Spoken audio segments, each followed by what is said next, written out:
आज मैं बताने जा रहा हूँ chapter 1 relation and function. Chapter 1 तो 11th में पढ़ा होगा। ऑर्डर्ड पेयर इसको बोलते हैं ए कॉमा बी, और कार्टेशियन प्रोडक्ट निकालते हैं ऐसे। अगर इस सेट ए में एलिमेंट है 1 2 और बी में है ए कॉमा बी, तो अगर ए क्रॉस बी करना है कार्टेशियन प्रोडक्ट तो 1 ए 1 बी 2 ए 2 बी इस तरीके से निकालते हैं। तो रिलेशन जो होता है आर वो सी ए क्रॉस बी का सबसेट होता है, ऐसा बोल सकते हैं। इसका सबसेट है, कुछ एलिमेंट निकाल लो या सारे। इसको ऐसे भी लिखते हैं ए रिलेशन बी, या ऐसे लिखते हैं A comma B belongs to R. एक और तरीका लिखने का, R equals to A B such that A B belongs to A cross B. इसमें ए सेट ए को बिलोंग करेगा और बी सेट बी को। अब रिलेशन के टाइप है, एक एम्प्टी रिलेशन है। इसमें no element of A is related to any element of A. इसमें कोई भी एलिमेंट का रिलेशन किसी के साथ नहीं होगा, तो एम्प्टी हो जाएगा। यूनिवर्सल मतलब हर एक एलिमेंट का रिलेशन हर एक के साथ होगा। If each element of A is related to every element of A.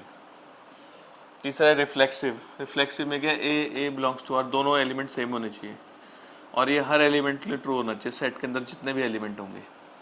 Symmetric में अगर ए बी बिलोंग कर रहा है आर को, मतलब जो ए का रिलेशन बी के साथ है वही बी का रिलेशन ए के साथ है, B A belongs to R, और ये भी सारे एलिमेंट के लिए ट्रू होना चाहिए।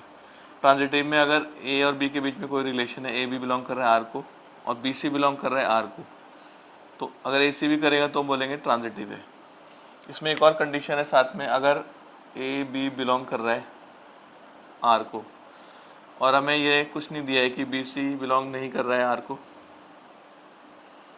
और ए सी,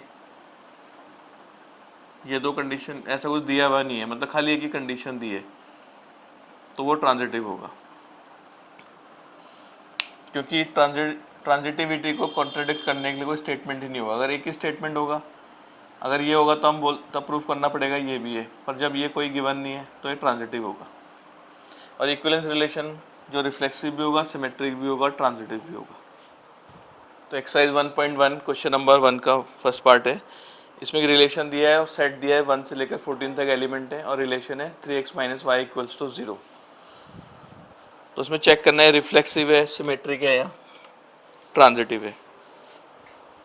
तो जो दिया हुआ है 3x माइनस वाई 0, यहाँ से y की वैल्यू 3x आ जाएगी, तो हम x की वैल्यू पहले यहाँ से 1 रखेंगे, तो ये हो जाएगा 3 इंटू 1 3।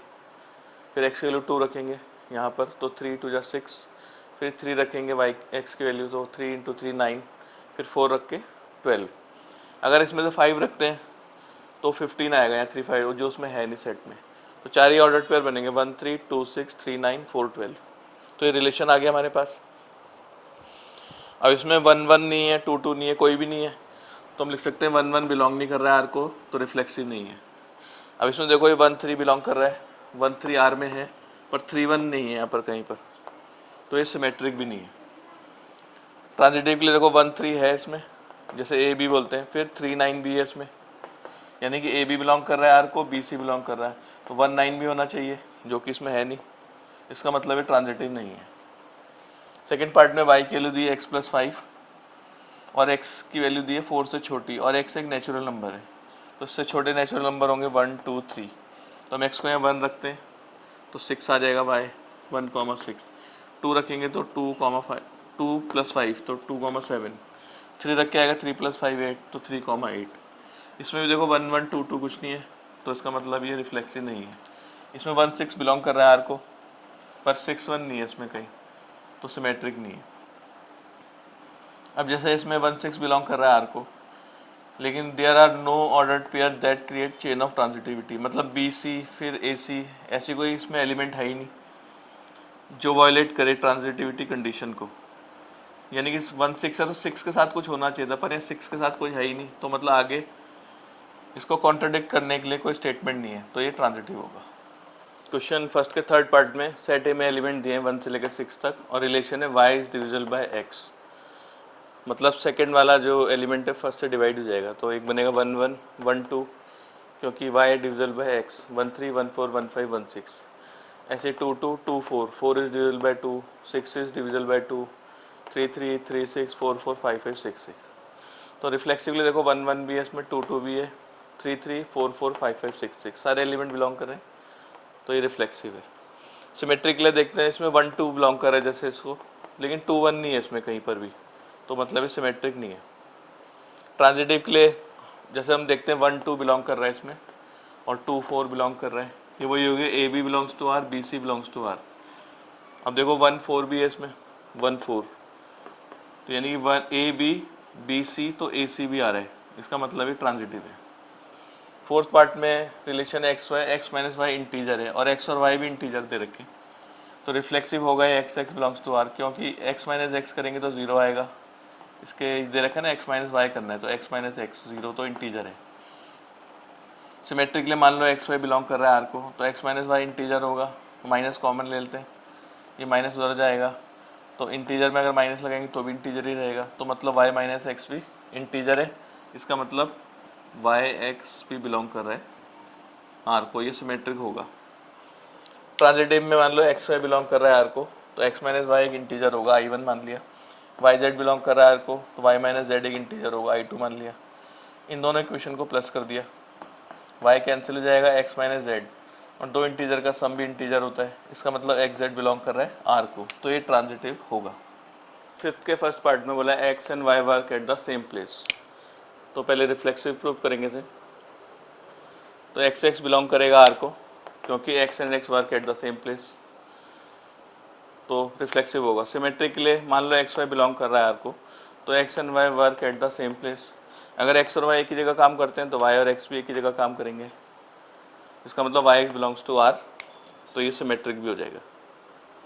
ट्रांजिटिव के लिए मान लो एक्स वाई बिलोंग कर रहा है आर को, एक्स और वाई एक ही जगह पे काम कर रहे हैं, वाई जेड भी मान लेते हैं, तो ये y and z work at the same place, तो जब एक्स और वाई एक ही जगह काम करते हैं और वाई जेड भी, तो एक्स और जेड भी एक ही जगह काम करेंगे, इसका मतलब x z belongs to R, और ये ट्रांजिटिव हो जाएगा। बी पार्ट में x and y live in the same locality, तो रिफ्लेक्सिव के लिए x x belongs to R, x and x live in the same locality, ये ट्रू हो गया। सिमेट्रिक के लिए मान लो एक्स वाई बिलोंग कर रहा है आर को, एक्स और y live in the same locality, अगर एक्स और वाई एक ही जगह रहते हैं तो वाई और एक्स भी एक ही जगह रहेंगे, तो y x belongs to R, ये सिमेट्रिक भी हो गया। ट्रांजिटिव के लिए मान लो एक्स वाई बिलोंग कर रहा है आर को, x and y live in same locality, y z भी मान लेते हैं, y and z live in the same locality, तो एक्स और वाई एक ही जगह रहते हैं, एक ही लोकेलिटी में, वाई और जेड भी, तो एक्स और जेड भी एक ही लोकेलिटी में रहेंगे, इसका मतलब x z belongs to R, ये ट्रांजिटिव हो जाएगा। सी पार्ट में x is exactly 7 centimetre taller than y, x x belong नहीं करेगा क्योंकि एक्स अपने से बड़ा नहीं हो सकता।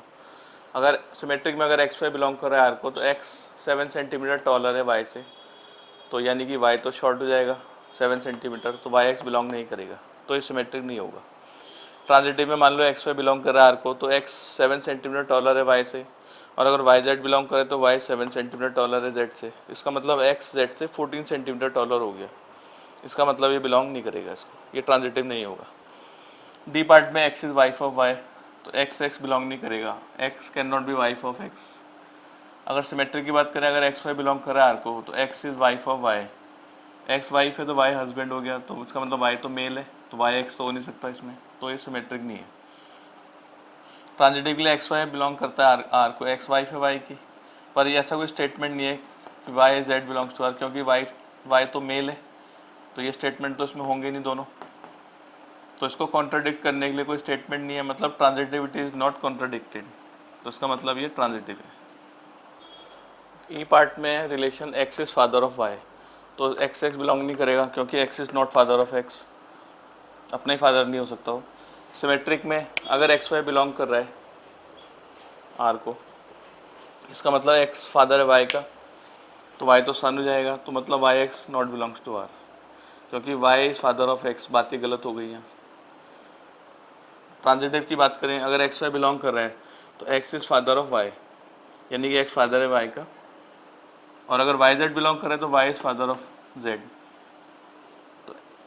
तो इसका मतलब एक्स क्या हो गया, ग्रैंडफादर हो गया जेड का, तो फादर नहीं है इसका मतलब, तो X Z not belongs to R, तो ट्रांजिटिव नहीं है।